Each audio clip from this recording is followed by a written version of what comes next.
Well, for the first time this year, C.J. Stroud is not your reigning Big Ten Freshman of the Year, but a Buckeye still is. Trayvon Henderson, the running back, earning the honors this week. And we welcome in Tony Gerdeman from BuckeyeScoop.com. And Gerd, thank you for spending some time with us tonight on College Football Weekly. Yeah, anytime you know that, and anytime we get to talk about college football and the Buckeyes, win or lose, it's still better than not talking about them.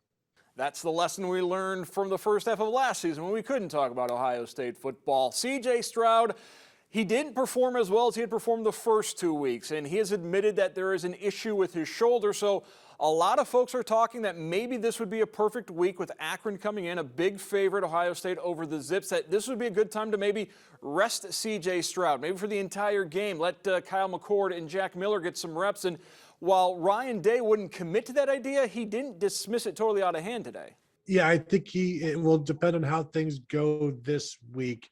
Right now, Day did say they're planning to practice with him and have him practice, have him play. I'm of the opinion that I think it would be good if he just sat the entire day and sat the entire week, in fact, and just see if that helps his shoulder and gets him back to 100%. But I do understand the desire to have him play at least some because he is still a young quarterback, only 3 games into his career, basically. And so they need as many reps as they can get out of him before Big Ten play starts. So I see both sides of it. I know fans are clamoring to see another quarterback just because they've seen some inaccuracies from C.J. Stroud. I think everybody wants to see what Kyle McCord can do. At this point in the season, you would like to have some backups getting some reps, and the Akron game will provide the opportunity, should provide the opportunity for every backup to get reps. And if you start by not playing C.J. Stroud at all, that makes things even easier. But it really didn't seem like he was super interested in that, but would see how the week goes. If the shoulder's not getting better, or maybe if it stays the same, does that impact his decision? We'll see. We'll talk to him again on Thursday and see. One backup quarterback that I'm pretty certain we're not going to see is Quinn Ewers, as Ryan Day basically said, hey, it's been hard on Quinn. He came in late. It's a lot of catching up to do, and you really can't catch up during the season. So that's another interesting dynamic to this quarterback situation. It definitely is. He came in late while camp was still going on, was the fourth quarterback, is still the fourth quarterback. And I think what maybe a lot of people don't understand is once the season is going on, you can't really compete for the job. It's hard to go from 4-1. It's hard to go from 3-2, as we saw back in 2017 when Joe Burrow got injured in camp and Dwayne Haskins was the backup to JT Barrett. There's just no time to try to have a competition in there because you've got to get the starter his reps so he knows what he's doing that week.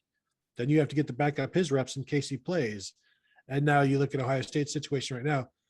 Quinn Ewers is very removed from that situation. So they've got Kyle McCord and Jack Miller still vying to see who that backup quarterback is. We don't know who it is. I think everybody assumes that it's Kyle McCord, but Quinn Ewers is just back there watching. He does get some throws in practice. I think he does most of his throwing, though, it sounds like, after practice. Against Tulsa, the Golden Hurricane basically said, we're going to not let you beat us through the air. So Ohio State took advantage running the ball, and Trayvon Henderson, a monster game. And one thing I noticed during the game, Trayvon Henderson and the Ohio State offense was going a lot to the right side of the field. I guess we can say that could be thankful for DeJuan Jones, that the job he was doing at right tackle really sealing the end, and that's why Ohio State was very right-hand dominant against Tulsa. Yeah, it's interesting when we've talked to defensive ends about DeJuan Jones or talked to coaches about DeJuan Jones, and it's always about his pass blocking. And he's like, yeah, he's a big guy to get around. You know, it's hard to get around those big guys. That's true for the defensive ends. I think then when it's run blocking, it's also hard to get around them to get the running back. And so Trayvon Henderson reading his blocks very well, using that big right side of the line. Who can blame him? You got Paris Johnson. You've got DeJuan Jones there. Let's see more of it. It was good to see them establish something. I know they want to continue to do that, but also they're still searching for that balance that Ryan Day wants.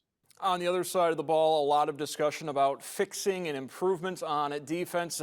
How much of an improvement did you see from that defense? Because clearly it's not completely fixed. I don't think anybody expected it to be fixed overnight, but were there enough signs of improvement that have you believing that this defense can improve to the point where Ohio State can contend for a Big Ten title, can get back in the college football playoff picture? Yeah, I think the key for me is I wanted to see competence. I think we saw that with the run defense. And I don't think that Tulsa's really any kind of running threat. I know they've got a couple of decent running backs and they have been able to run in the past, but they pretty much shut that down. So that was very good to see. The 428 yards passing or whatever it was, that's discouraging. However, we came into this game saying like the secondary has been one of the strengths of the defense at this point, and at least in terms of the corners. And so that will continue. They'll get better as Seven Banks gets better and Denzel Burke gets older. And then you see Cameron Martinez step in as that nickel dime slot guy who was playing well. Lathan Ransom gets his footing. I think they still have to figure out what they're doing with the free safety. And it's really, maybe it's more of the intermediate stuff that is the issue. It's behind the linebackers, in front of the safeties, middle of the field. Those areas where they've got to clean some stuff up. But I think they took a step in a positive direction because they've done something and they've changed some things. And we know they can't just keep doing what they were doing. They've disguised some things a little bit better. They played more two safety looks instead of just staying in the one high, and then even pre-snap showing where they're going to be and letting the offense in on any type of secret the Ohio State defense is trying to keep from them. So they've slowed that down. They haven't been as open and honest with the offense, basically, and not been tipping their hands. So that's good as well. It still keeps coming back to the defensive line will help everybody once they start getting more involved in the penetration aspect. You mentioned the figurative footing and getting mentally ready for games. Let's talk about the literal footing, because it has become a topic of discussion. We've seen guys slip quite a few times on the field turf. And anecdotally, if you've ever walked on a field turf, oftentimes you get those little rubber pellets that will get into your shoes. Well, for the last 3 games when I've been on the Ohio Stadium field turf, I have not gotten any of those little rubber pellets. So that leads me to believe that maybe there is something to this idea that this field turf is worn out and it's time for a replacement. And that's a interesting thing to think about. And you wonder how long those pellets last, because you do leave the field with them. And over the course of how many years, how many people have taken those pellets with them, and now it's been depleted, and the footing clearly is not as good as it should be.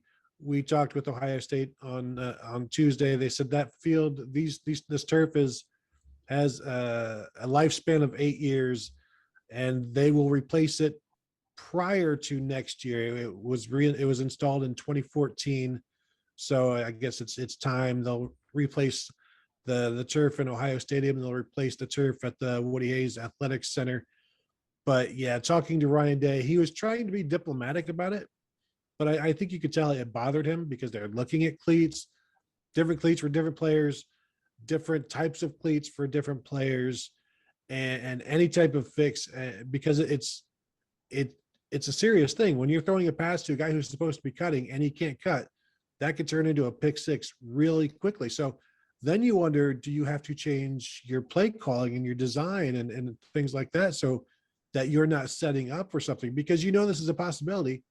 Do you try to avoid, even if it's a 4% chance of happening, do you try to avoid that 4% and instead do something where it's not going to happen? It's just things like that you have to deal with. It shouldn't happen moving forward. I guess it won't be happening next year, but it seemed to catch him off guard because this is the first time that he's even had to discuss the turf, and he didn't come into the season thinking about the turf. And now I wonder how much of his day is spent on it. I know he can't do anything about it, but you still can prepare for how to deal with it. And here I thought Cleatgate was over in the mid-90s with Tennessee, but apparently it's back this year. The other PR front, if you will, from Ohio State, the ticket situation. Less than 80,000 at the Tulsa game.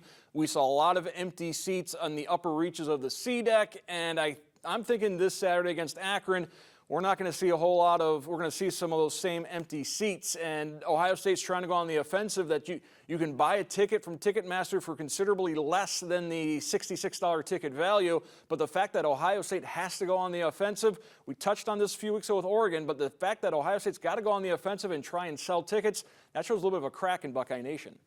Yeah, and 20,000 people had bought tickets and didn't go to the game.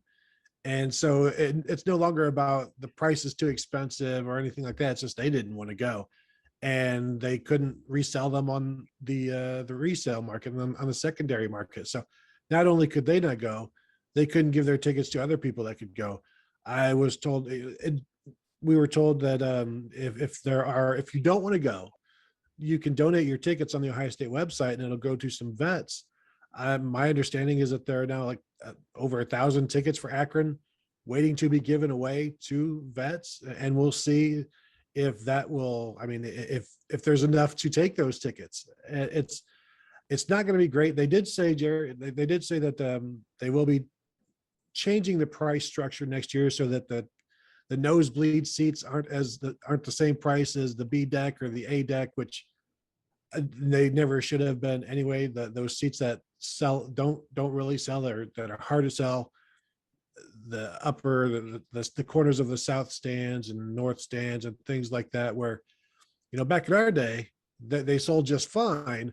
But over the last, as TV has gotten better and the product has maybe taken longer to consume over the entire course of an afternoon, people don't necessarily want to buy those, but those will be cheaper next year. Doesn't do much for Saturday night, though. Ohio State has not lost to a non-Power 5 opponent since the 1990 Liberty Bowl against Air Force. They haven't lost to an in-state foe in over 100 years. So Akron comes in on a Saturday night. Ohio State a big favorite. If they win by 45, is that a disappointment? Depends on how much money you have on it, I guess. No, I want to see how they do it. How is it the backups giving up some scores? I think that's going to happen. 45, though, I mean, that would, I guess it just depends on how it happens. If it's 45-0, I guess that's okay. But boy, I don't like that question at all, because there's a bunch of different ways to look at it. Yeah, they need to win by more than that. And even saying they need to win by more than that puts undue pressure on them. They just, as Ryan Day said on Tuesday, they just need to worry about themselves. And that's all they've ever done. That's only been their entire focus. And he said they've only been truly beaten by one team. I'm assuming he was alluding to Alabama, and every other time they've beaten themselves. So they will focus on themselves. If they win by 45, they move to 3-1 on the season, and then they get ready for Big Ten play. If they lose, they're going to be a lot less happy. So they will take 45. I don't think many fans will. They want to see, they want to see a big number. But I guess if they're not there, does it really matter? If they're watching it on TV, how invested can they be? I don't know. All right. Thank you very much, Tony Gerdeman from BuckeyeScoop.com. You can read his stuff every night, every day, every weekend, all the time on BuckeyeScoop.com. Gerd, thank you again. Yep.